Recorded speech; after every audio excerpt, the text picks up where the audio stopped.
Who are you and what are you running for? Nahum Shifren. I'm running for U.S. Senate in California. You're an educator? I've been teaching for 25 years in LA City schools, trying to raise the bar and give kids a sense of American exceptionalism and why it's unique to be an American. What do you think sets you apart in qualifications to serve and defeat Dianne Feinstein? Well, I'm a community organizer, just like Barack Obama. Now, the truth is that that may have worked for him, but I don't think it's going to work for me.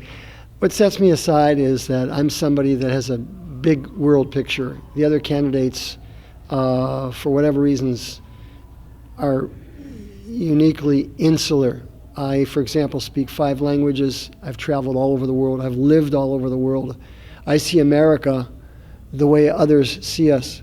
I see the problems that are unique to America, and I see the problems and challenges in a perhaps a unique way that other candidates don't see.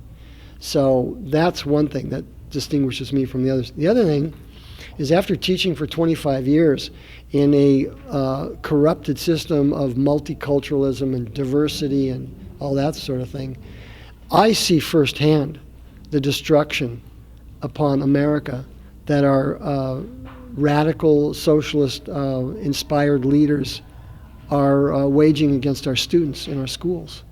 So I think that that's a unique point of view that very few others share. From a foreign policy perspective, what awareness do you have, you think, that you can help not only the state of California, but the country in whole? Well, first of all, having lived all over the world, I've seen true tyranny and despotism, which most people have not.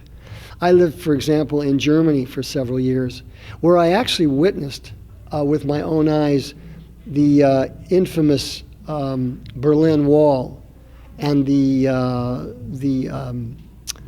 entire force of East Germany on that wall against its own citizens, with a order to shoot anybody that would try to escape from the east to the west. I've seen people killed going across that wall. When you see fascism up close, you never forget it. And I just have the feeling a lot of candidates have no clue about the challenges that we face in terms of America being a bastion of freedom and the rest of the world being a quite dark place. How about the notion of statism under the Obama administration? How would you serve, you think, California against an increasingly socialistic potential Obama second term? Well, first of all, the second term for Obama will be the end of the United States as we know it. I think that Obamacare is just the tip of the iceberg. His sights are set on controlling the United States and its people, what we think, what we eat, where we work. They've got all kinds of plans for these huge detention centers all over the United States. The Department of Homeland Security had some weird notion of purchasing 400 million hollow point bullets, not to be used for deer hunting or pheasant hunting. These are bullets that you use to kill people with. Now, why would they want to order such a massive amount of weaponry or ammunition? Who would they be using that against? So you can see that they understand that things are going to get out of control here. The more Obama ratchets up his socialist agenda and one world order, the more Americans are going to rebel. Now we are armed to the teeth in this country. So what are they trying to do? Limit our ammunition, limit our ability to buy a gun, make sure that every single gun is registered. They're really ratcheting the pressure on gun dealers, for example. There's some counties where you can't buy ammunition. They're making it very difficult for people that are Second Amendment, supporters, advocates, to to function. And that's all designed for only one thing, to control us. So it will be a very different world. And I'm afraid the world will not be a very pleasant one if this guy gets elected. You came from, would you say you're a child of the 70s, 60s and 70s? Yeah. You started off with a liberal outlook. How has your evolution, you think, matured your vision? Well, they say that when you're young and you don't have a heart, you're cruel, and if you're old and you don't have a mind, you're a fool. When you're young, everything is Woodstock, and I love you, you love me, that kind of thing, and we mature, and that's what's happened to me. I mean, some people are still hippies at the ripe age of 60 or 65 or 70. That's not where we want to be. It's good when you're 17 years old, but not right now. The problem is that the hippies are in charge now. This is the issue that we're facing. The people that the people that were at Woodstock are now running the show. Idealists? Yeah. Well, more than that, it's mostly socialists. Those people that want to even the playing field. They call for social justice. All those kind of things. It's basically a one world type of a program where the distribution of wealth in America is going to make everybody kind of like even, so that we have there's no differences in and this is what Marxism is all about. Make sure that that everybody's pretty much the same. It's a multicultural state. As a Spanish speaker yourself, how do you suppose you can maintain multiculturalism to represent all the cultures that are present and yet still unify them under one flag? Well, we've had this before. When massive immigration in the 1880s, 1890s, the potato famine with Ireland, Germans came over, Russians, Jews, Italians. We've already experienced this. The bottom line is that everybody came here with the intention of being an American. They came here with the intention of mastering the English language, for example. And there was no accentuating of differences between, different nationalities. They came here to be an American. We don't see that now. People are being divided. We have these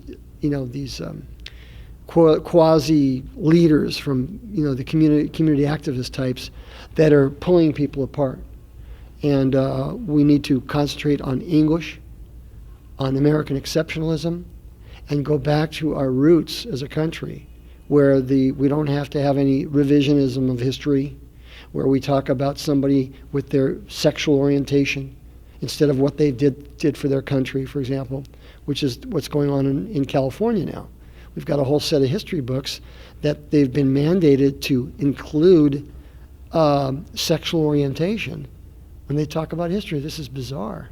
And of course, this is all designed to divide us and chip away at the establishment of the Judeo-Christian ethic in America. What would you do without the endorsement of this party?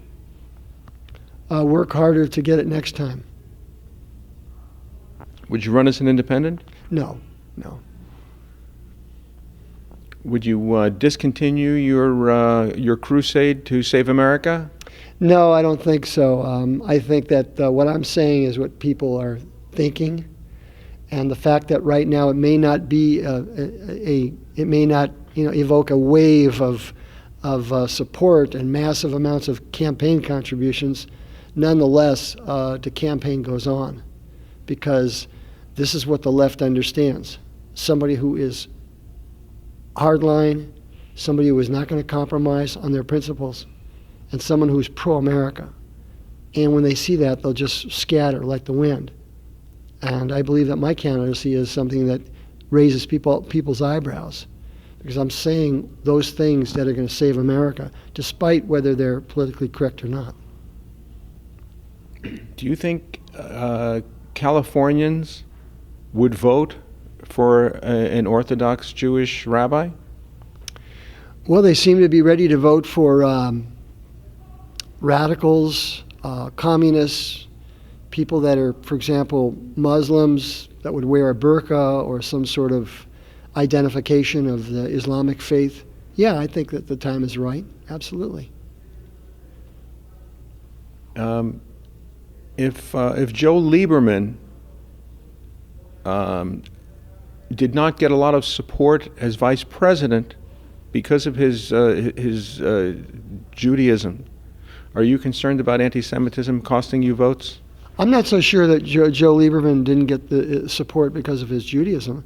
I think he was too liberal. He's a liberal.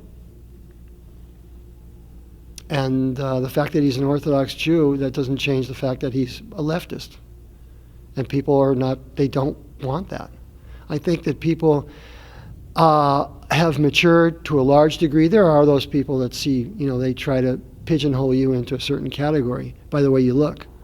But I think that the American voter has matured to a large degree. I don't come into any anti-Semitism. None. That's not an issue.